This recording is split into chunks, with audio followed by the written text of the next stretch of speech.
Alright, so today we're going to look at the mod Automated Redstone. It's a mod that provides some nice redstone wiring, and a lot of logic and input and output, and some pretty powerful things. So to get started, let's look at the solid redstone wire system, which is these three blocks here, or these three items on the display stand. And then the recipe shown here in the mechanical crafter. So to get a redstone signal into the wire, you need a receiver wire, which is just made with these regular solid redstone wires and then a redstone. So that will take a signal into the wire. Then an emitter wire, which is two cables and a torch, will output it out. So here, that lever powering the redstone lamp, and it can have pretty much unlimited distance along there. So the big brother here is the 32-bit signal wire, which is made with 8 regular solid redstone wires around a gold nugget. Now this has the advantage of it doesn't take the different types, the different items to input. You can just right-click it and make it input, output, or both. This can carry a redstone signal strength of up to 32-bit. Yep. So this can do 8-bit, so 0 to 255. This number is quite a bit higher, so it doesn't say it, but it's a 32-bit number. So the next thing is some basic input and output.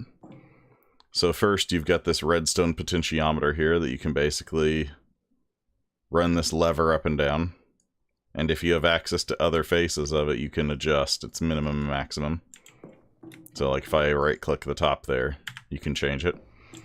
This block I really like, which is the 8-bit lever, and it lets you dial a number in binary. So 1, 2, 4, 8, 16, 32, 64, 128. Then there's these single LED displays, which are pretty cool because they let you display a number. And basically around the, well, I guess there's no cabling on that part because it's just touching it, but you can give this various, you can do some formatting, you can change the color. So let's change it to like red. And if you have ones next to each other, you can make them connect to display even bigger numbers. You can also make it do binary. You can make it do hexadecimal, which is pretty cool.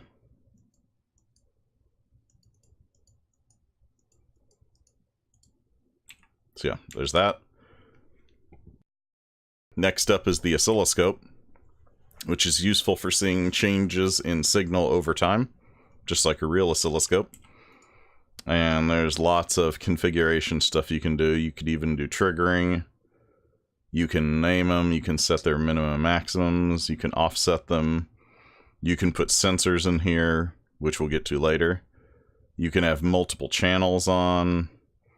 So right now we just have the green channel on, and then right here you select which face of the block that channel is, so we want the back. And basically I've just got a timer back here with a pulse extender. A janky pulse extender that kind of double pulses, but anyway. So the potentiometer is made like so. The 8-bit lever is made like so. The LED display is made like this. The oscilloscope is our first thing that's going to take components from the back-end library that this uses, made by the same developer there. So it's going to take this these two arithmetic processors, which arithmetic processors are made with 4 logic processors, which are made like so. So these are a bit harder to make, but... So here, I'm kind of demonstrating... Well, let's go ahead and get to these first, because it's kind of demonstrating it. So with binary comes the operations of bit shifts. So this item here, the signal bit shifter, can shift an incoming number in various ways and output the result. And it takes these I/O buses, which are a lever with an emitter and a receiver, and it makes 32 of them. So here, I'm kind of demonstrating how you could run two different numbers through one cable here. So basically, we've got this one. And you can see this one number here changes, but it has a completely different number on it. That's because this number is just going through straight away. This number, however, is having its output shifted 8 bits out. So when this is at 1, let's run these both down to 0.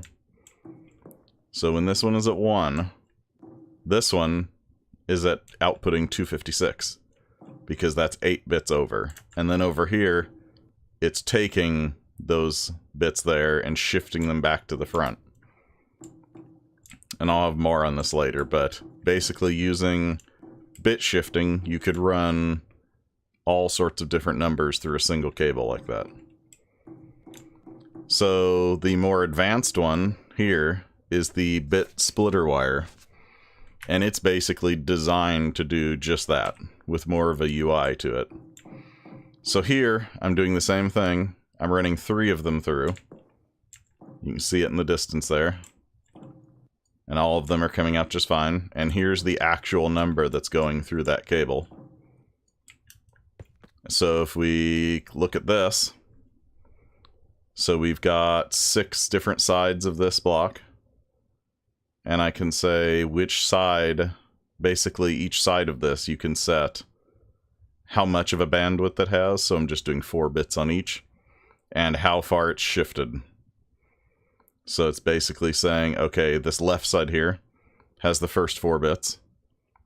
The right side here has the next 4, or the front has the next 4 bits. And the right side has the last 4 bits there.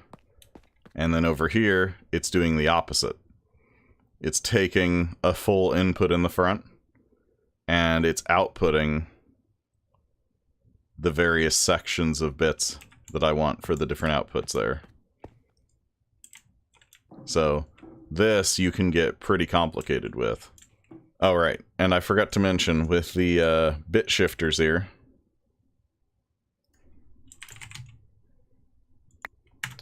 so with these bit shifters, you have to add I/O bus items to them to add bandwidth. So let's say you want a 4-bit bandwidth, add 4 of them, boom. You've got 4 bits of bandwidth. You want 8 bits? Add 4 more. Now you've got 8 bits of bandwidth in it. So the input and output shifting, etc. So here I kind of wanted to demonstrate bit shifting. So I've got binary, decimal, and then these 8-bit levers here. So there's 32, 48. So this one isn't shifted at all. This one's shifted over so that we can just keep on going over here. So if I do 1, the first bit there, it's going to be 1. If I shift its output by 1 bit, suddenly 1 becomes 2. Because we're basically shifting the bits over by 1. So then if I go ahead and shift it 1, 2, 3, 4 bits over, now that bit becomes 16. And this bit becomes 2048. So bit shifting is pretty cool. But like I said, you need to kind of know your way around binary. So the next bit here is going to be these wireless signal connectors. These wireless signal connectors can connect any 2 solid redstone wires or 32-bit signal wires across any distance or even between dimensions. So here, so there's a visual glitch where it doesn't look like it's connected, but it's functioning. So here, we've got an input through the red wireless, out an output. You can see it works fine right there. Here, we're doing it with a 32-bit signal wire. Let's run this up.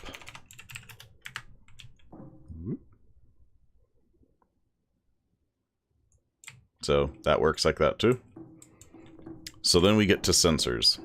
So first there's the sensor reader, which is a block that will take a sensor and output into a 32-bit signal wire there. And then you can slot one of these 5 sensors in it, just like you can on the oscilloscope over there. So first there's the remote comparator, which you basically link it to a block, and it will read the comparator value as if you had a comparator sitting there, outputting redstone. Then there's the time one, which can get you various parts of the various measurements of time, like ticks and real-world time and such. There's the energy module that can basically read the power in a block. And it's going to read it in kilojoules, so if you want to do RF, then you have to go in here and change this multiplier to 10. And there's the fluid sensor, which you link it to a tank, and it will read how much fluid is in there, and you can filter it, I think, too. There's the inventory sensor that can basically count items. It can count items in the world if you link it to an air block. If you link it to an inventory, it will count items in an inventory. You can filter it and such. So that's cool. And those are all made off this blank sensor module, which is a comparator, nuggets, paper, and iron. So the item sensor is pretty cool. If you bind it to an inventory. So basically, it has these nice little filtering options here. So metadata, NBT, and OR dictionary. So if you have this empty, then it's going to match empty slots. Or if I invert the filter, then it's going to match anything that is not empty. If I put an item in here, then it's going to match that item or anything that is not that item. So if I have it matching the redstone potentiometer, we've got nothing. And now we've got 64. So if you bind to a location, like say this block, it's not an inventory. Let's go ahead and put it in there. So there's one item in that area. If I throw some potentiometers on the floor, it's going to count how many are in that block space. If we take it out, we can also filter it. So we could say only... Wait, that's... Okay, that's not potentiometers. So now it's only going to match potentiometers that are in that space. So there's 4, but it's not going to read these redstone. Or 5, okay. Yeah, as I threw 5 down. So if I just say it's not nothing, then it's going to match both of them. So 4 of those, 5 of those, yep, 9. So that can do some interesting things. So the fluid sensor works the same way with fluids. If I don't remember which one of these is the tank and which is the location.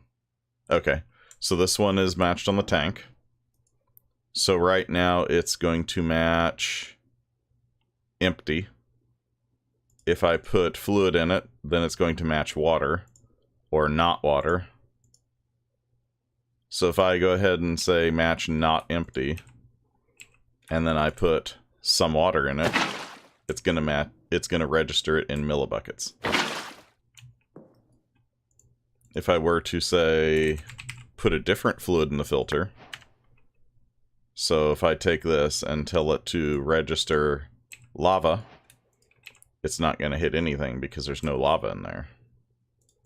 But if I were to put some lava in there, then it's going to register it. So this can also be bound to a position. So I've got it bound to that empty spot right there. And this is set to match anything that is not just air, that's not empty. And we've got lava. Or we've got water. Whoops. So you can also filter it in this mode too. So I can say only match water. So if I match it to water, if I put lava here, it doesn't register anything. But if I put water here, then it does register it. So that's 1 bucket of water there. So the energy module, it will register the amount of energy in a block. So to get RF, you need to multiply it by 10. I'm going to drop a pulverizer here and let it charge up. So you can see it slowly charging. And you see it matches that. I mean, I have it checking once a second, so... But yeah, so that's pretty useful. Get rid of all this. So the time one is a bit complicated. So the time one can be bound to a block, but it doesn't need to be. So basically, you've got some modes. So we can say, okay, emit time passed since starting date, and that is since whatever time is input here or whenever you set it to it. So you can have it be based off ticks, in-game time, or system time. So if I put this in here, it's now counting the time since we set it to that. Or we could set a specific time in there. Let's go ahead and set this to like 128. So you can do that. You can do restart when this interval passes. So if I say 10, now it's going to count up to 10 seconds and reset.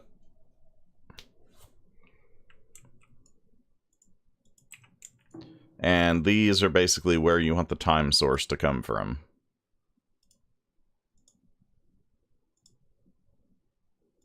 So this one's nice. Restart when the linked block emits redstone. So if I get a button,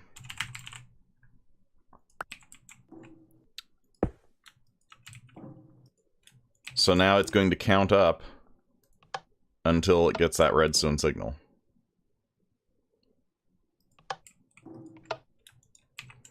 Then there's a mode here that measures the time between 2 redstone signals. And I haven't really gotten it to work too well with something like a button like this, but it does work if I give it like a regular pulse. Like if I bind it to this block that the timer is hitting there. This timer's set to 3 seconds. Give it a second to kinda... There you go.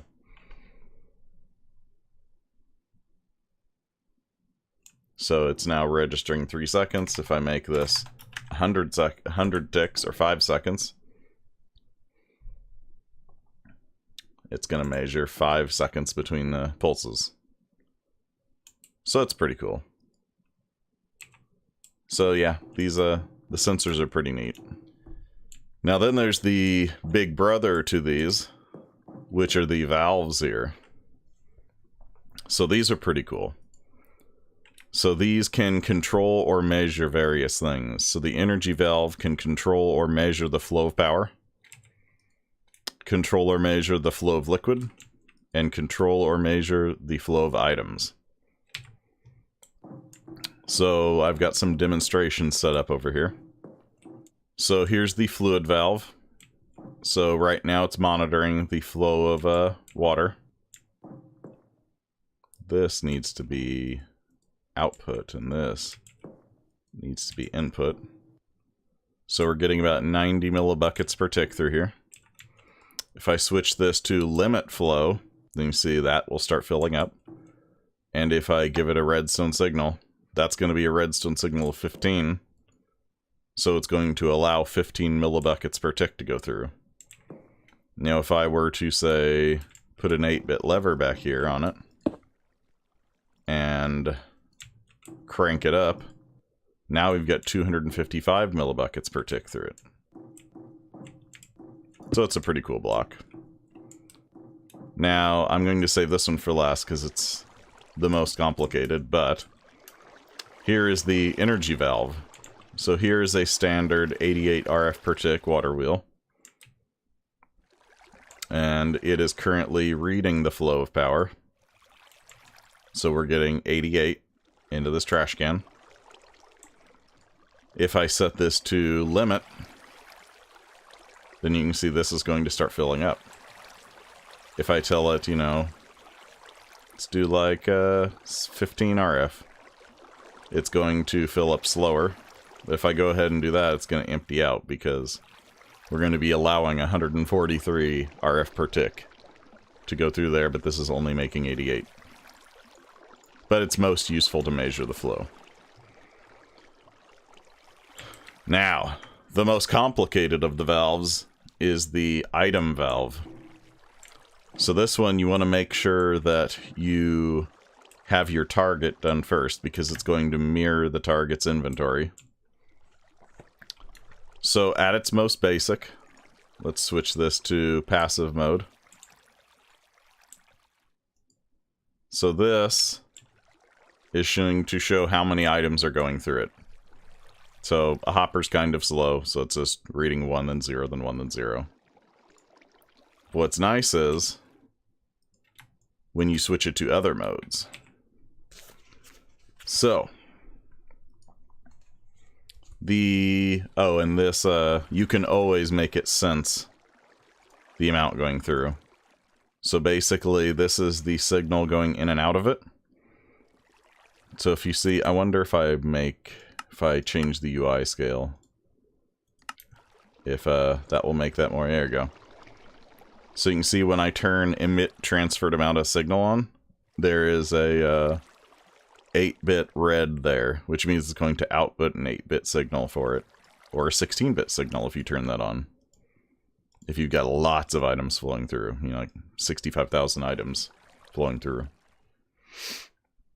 So then, and all of these have this interval, so you can change if it's a tick or 2 ticks or whatever. So it's currently in flow mode. So it's not getting a redstone signal. So it's not going to allow any items through. If I say give it a redstone signal of 1, it's going to allow 1 item per tick through. If I change this to a second, it's going to allow 1 item per second through. If I tell it 4, it's going to allow 4 items per second through. Not that the hopper could go that fast, but, you know, we can tell it 132. I don't think it liked that. Yeah, it didn't like that. But let's go ahead and switch this back to ticks. Reload the hopper. Oh yeah, I guess it's got some extra in there. So, then you've got packet mode, which is the same as flow, except in one shot. So, if I say 4, it moved 4 items. But it didn't keep moving items, it just moved 4. So basically, this can dispense a certain amount at once. Or rather, allow a certain amount to flow through and then stop. So if I say, you know, 16, it's going to allow 16 through and then stop, which is pretty powerful. And I went ahead and set up a second one here so I can do, you know, really big numbers. Which I don't think it liked that. Oh, because, there we go. Really big, oh, yeah. It didn't like that, but so now it's going to let a lot through. So, and then passive mode will just let items flow through it, and you can read it if you want. Now, where it gets more interesting, though, is this other button here. So, this other button here that says access all slots. If you click it, now, so if you look here, there's 8 bits there. So the first 8 bits there are going to be whatever this is set to, so the flow. If you turn this on, however, the first 8 bits are now which slot in the inventory it can go into. And then the second 8 bits are the whatever controlling this first one here, the flow or packet or whatever.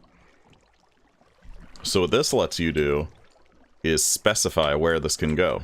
So let's say I want to put in a like slot 10 or 12. So 0, 1, 2, 3, 4, 5, 6, 7, 8, 9, 10, 11, 9, 10, 11, 12. So that one there. So the first 8 bits here are going to be what slot it can go to. Then the second 8 bits are going to be how many, because purple and yellow. So we're going to dial in that it can go to slot 12, which is 8 and 4, and I want 4 items. 4 items in slot 12. So you could do some pretty cool stuff with that. And you can do this to any of them. So like passive mode, it's transferring, what if I want, you know, slot 16? Starts going in there. Or if I want it in flow mode, into slot 16, but, you know, 1 item per tick. Or 1 item per second. So you can do some pretty cool stuff with that mode. So the valves are created as such. There's the energy valve. There's the fluid valve. And the item valve. And then we're going to get to the most powerful part here, which is the circuit designer. So to get started, a circuit schematic is made like so, with glass paper and black dye. A circuit designer is made like that. And a circuit assembler is made like that. And these allow you to make complex logic within a single block. So here's just some of the gates available. So you can do really powerful things with this. And here I've prepared just a simple latch circuit, like what I would say used to control power, which is basically an AND gate, an OR gate, feeding back in, and a high and a low threshold, and a charge output. So you take the schematic, you put the schematic in here, it will tell you how many of these different components you need. So 24 I/O bus relays, 4 backplanes, and 2 logic processors. And then you just need a casing, which there is basic, which can do 1 operation per second. Oh yeah, I guess I've got them out here. Oh yeah, here's how to make all these. Well, that's incorrect. There we go. Recipe must have changed since I made this. Recipe for that. We've already seen that, but I think the recipe changed again. So that and that. Anyway, here are the casings. So the basic casing, which can do 1 cycle per second. There's the accelerated casing, which can do 4 per second. And then the high speed, which can do 20 per second, or basically 1 per tick. So you grab one of those casings. So like an accelerated casing here. Throw it into the assembler. And it makes it. And it basically burns the circuit into it. So let's say we got that.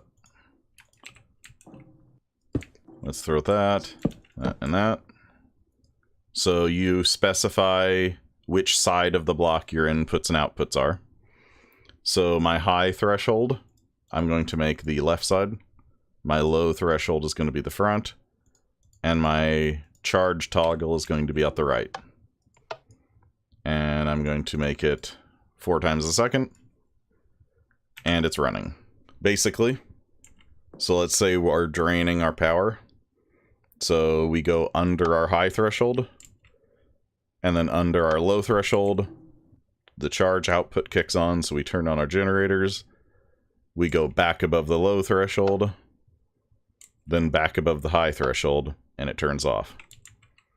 So that's a pretty simple little latch there, which can be used for all sorts of things. And this is one of those things where the sky's the limit. Like, there's lots of different gates you can use in here. You can do super complex stuff. So that is pretty neat.